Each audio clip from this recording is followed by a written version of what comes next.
In Sister Act 2, a group of troubled students find hope in music. But when the singing fades, real life takes a much darker turn. A beloved nun dies just 2 years later after an operation. Another teen star has vanished from Hollywood despite worldwide fame, and a singer you might remember has earned millions without ever returning to the spotlight. What really happened? Tune in as we reveal their real names and ages and pay tribute to their legacy.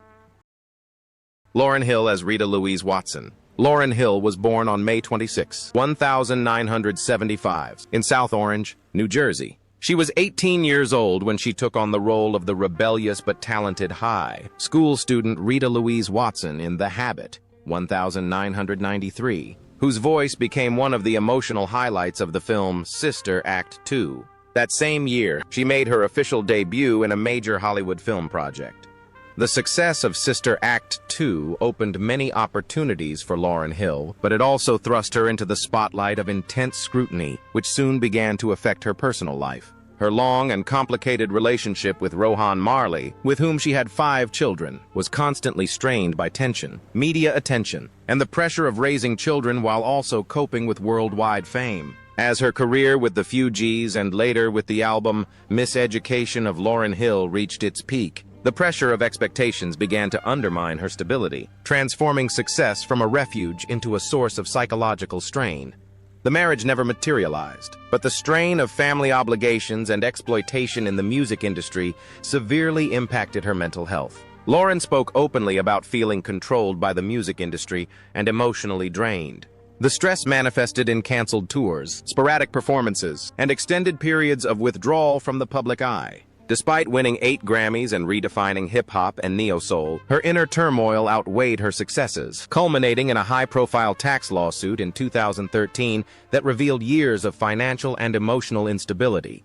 Lauryn Hill is 50 years old today and still lives largely according to her own wishes. She performs only sporadically, occasionally collaborates with other artists, and focuses on creative freedom rather than commercial success. Her estimated net worth of around $10 million now comes primarily from music rights and rare live performances. This reflects a career driven not by ambition, but by survival, her own limitations, and a hard-won inner peace. Robert Pastorelli as Joey Bustamante. Robert Pastorelli was born on June 21, 1954, in New Brunswick, New Jersey.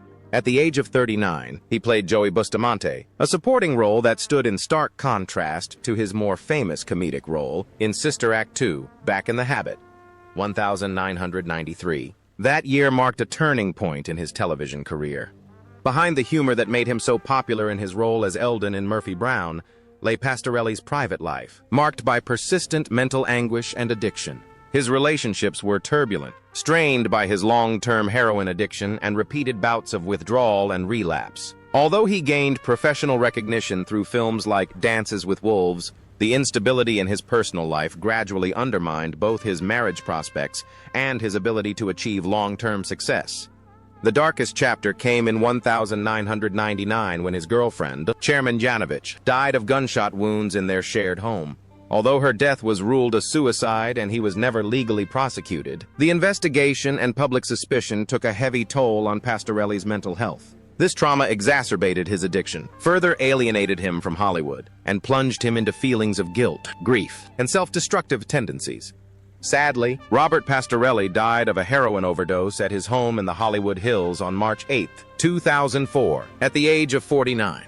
His fortune was estimated at only a few $1 million at the time of his death, depleted by years of addiction and missed opportunities. He is buried in a mausoleum at St. Catherine's Cemetery in Seagirt, New Jersey, leaving behind a legacy of talent overshadowed by tragedy and a life that never truly freed him from his own trauma. Michael Jeter as Father Ignatius. Michael Jeter was born on August 26, 1952, in Lawrenceburg, Tennessee. At the age of 41, in 1993, he played Father Ignatius in the film Sister Act 2, Back in the Habit, a shy, reserved priest with a somewhat anxious sense of humor that contrasted sharply with the enthusiasm of the choir. By this time, he was already admired on Broadway and television, although his private life remained painfully public. Jeter never married, but his long-term relationship with Sean Blue became a crucial emotional anchor during his formative years. Their relationship developed quietly in an industry and an era that offered little protection to same-sex couples. While audiences laughed with him in Evening Shade and critics praised his sensitive performance in The Fisher King, Jeter still carried the constant fear of not being able to live a life he couldn't fully live openly. Illness only exacerbated this frailty. Jeter publicly revealed his HIV-positive status in the 190s, a time when the diagnosis was still heavily stigmatized and feared. This forced him to project strength while silently facing death. Even while working on his most moving film, The Green Mile, his health quietly deteriorated. Neurological complications and seizures became increasingly severe. Sadly, Michael Jeter passed away on March 30, 2003, at the age of 50, following an epileptic seizure at his home in the Hollywood Hills. His estimated net worth of approximately $2 million reflected a career built on dedication rather than ostentation. He was cremated, and his ashes were given to Sean Blue. Thus ended a life marked by uncertain love, threatened talent, and courage. Whoopi Goldberg as Dolores Van Cartier, Sister Mary Clarence. Whoopi Goldberg was born on November 13, 1955 in New York City. At the age of 38, Whoopi Goldberg portrayed Dolores Van Cartier, Sister Mary Clarence, the rebellious singer who rekindled faith through her music. In the second installment of the Sister Act series, the film Back to the Gods, 1993. This role solidified her position as the emotional driving force of the series and proved her status as an outstanding star with immense charisma.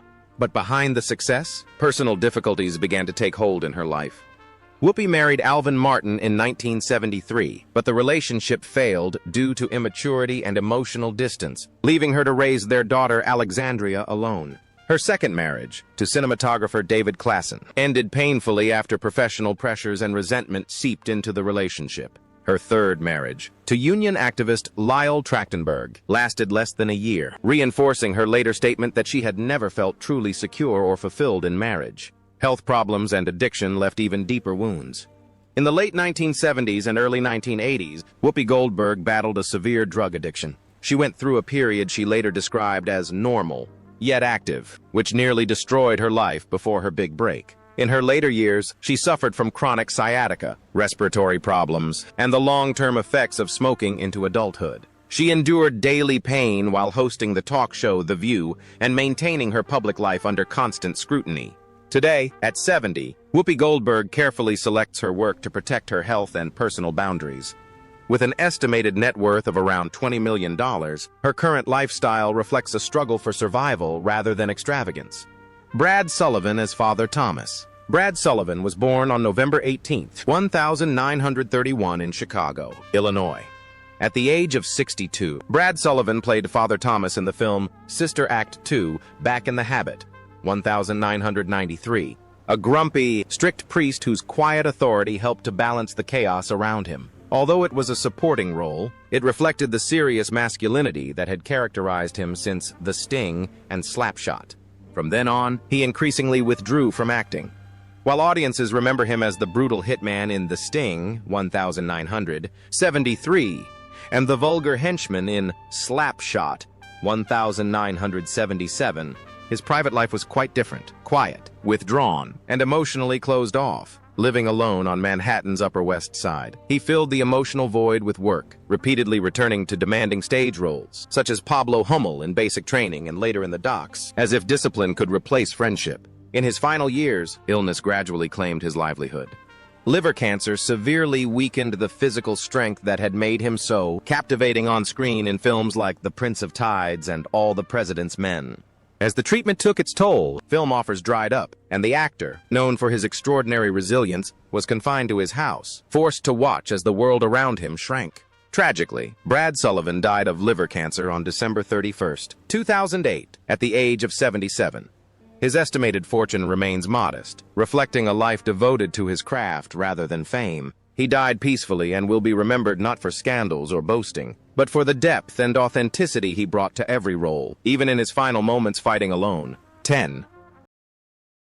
Mary Wickes as Sister Mary Lazarus. Mary Wickes was born on June 13, 1910, in University City, Missouri. At the age of 83, she portrayed Sister Mary Lazarus in Sister Act 2, a sharp-witted, strict nun with the humor and wit typical of convent culture. In 1993, she reprised the role of the nun, reaffirming her masterful acting skills in portraying authoritarian, comic characters. This role is considered one of the highlights of her 6-decade-long career. Afterward, the focus of her work gradually shifted toward more introspective themes. Mary Wick remained unmarried and chose an independent life, but the emotional price was silence. Although she brought warmth and wit to classics like White Christmas and The Trouble with Angels, her life off-screen was characterized more by loneliness than friendship. Age and illness took their toll.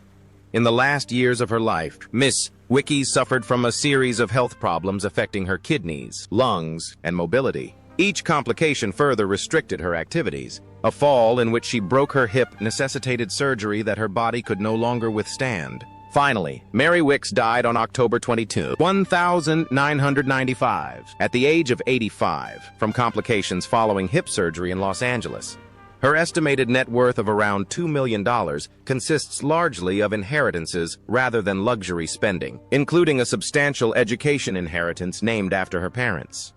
Jennifer Love Hewitt as Margaret. Jennifer Love Hewitt was born on February 21, 1979, in Waco, Texas. At the age of 14, she played Margaret, a gentle choir singer who embodied the hope of youth in the film Sister Act 2, Back in the Habit, 1993. Despite her brief appearance, this role paved the way for a series of successful films that would significantly shape her career. From then on, her private life became far more turbulent than her innocent on-screen image. After years of constant scrutiny of her relationships, the annulment of her engagement to actor Ross McCall in 2008 marked a profound emotional rift. And this at a time when her career was peaking thanks to films like Party of Five and I Know What You Did Last Summer. She later admitted that marriage often brings more pressure than security, exacerbated by the constant interference of the media. She only found stability years later, when she married Brian Hallisey in 2013 and started a family after long periods of emotional exhaustion and public pressure.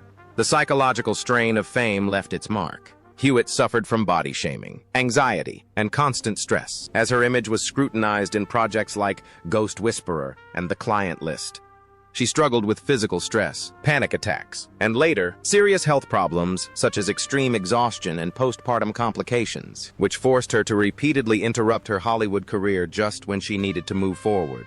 Today, 46-year-old Jennifer Love Hewitt focuses on her family and continues to work on the television series 911. However, her estimated net worth of $22 million came at a high emotional price, one that few acknowledged during her early years of fame. James Coburn as Mr. Crisp. James Coburn was born on August 31, 1928, in Laurel, Nebraska. At the age of 65, in 1993, he played the role of Mr. Crisp in the film Sister Act 2, Back in the Habit, a rigid, authoritarian figure who embodies opposition to the system.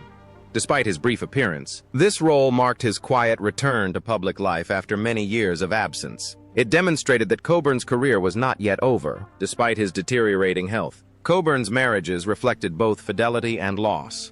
His first marriage to Beverly Kelly lasted 20 years before they divorced in 1979 due to frequent separations and his deteriorating health. He subsequently found stability in his marriage to actress Paula Murad, whom he married in 1993. Their marriage was characterized by deep affection, particularly her unwavering support during times of pain and limited mobility.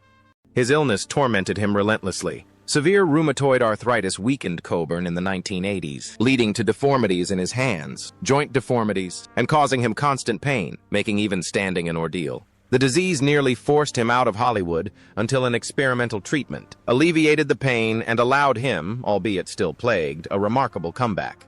Sadly, James Coburn passed away on November 18, 2002, at the age of 74, following a heart attack at his home in Beverly Hills. His estimated net worth of approximately $10 million reflects a career he revived despite seemingly insurmountable difficulties. He is buried in Westwood Village Memorial Park Cemetery and will be remembered not only as a charming Hollywood gentleman but also as someone who suffered silently for years and ultimately demonstrated strength one last time. Barnard Hughes as Father Maurice. Barnard Hughes was born on July 16, 1915, in Bedford Hills, New York. At the age of 78, he played Father Maurice, a gentle, elderly priest who embodied quiet authority and tradition in the film Sister Act 2. Yet his return to the role of a priest in 1993 marked the final chapter of his career. From then on, the story revolves around his life after his retirement. Hughes's marriage stood in stark contrast to the chaos of Hollywood. He married actress Helen Stenborg in 1950, and they lived together for over 5 decades, a rare longevity in such a volatile industry. Their relationship was rooted not in passion, but in perseverance, shared habits, and a quiet understanding born from navigating their careers, wartime memories, and the long-term demands of stage life together. But time is relentless. As he aged, Hughes's strength waned and his body weakened, forcing him to retire from the stage that had so captivated him with over 400 roles, including his Tony Award-winning performance in The Day. Sadly, Barnard Hughes passed away on July 11, 2006, just a few days before his 91st birthday, of natural causes. His estimated fortune was rather modest and stemmed primarily from his theater career, not from blockbuster films. It reflected a life he dedicated to his art, not to luxury.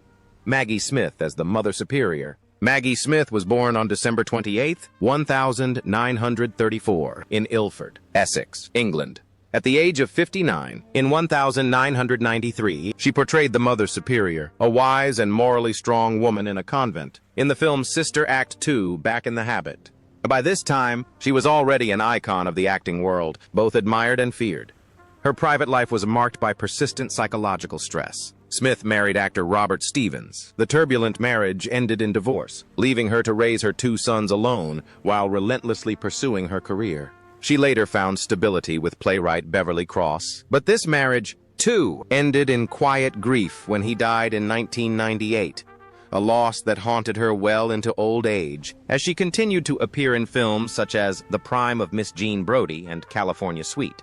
These roles often demanded a strength that she had to feign rather than truly feel.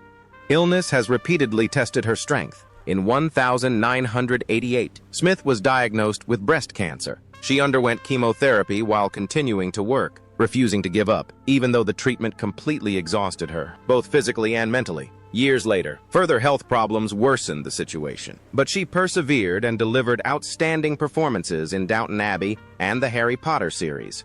Sadly, Maggie Smith passed away peacefully in a London hospital on September 27, 2024, at the age of 89. With an estimated net worth of $40 million, she left behind a legacy built on perseverance rather than complacency.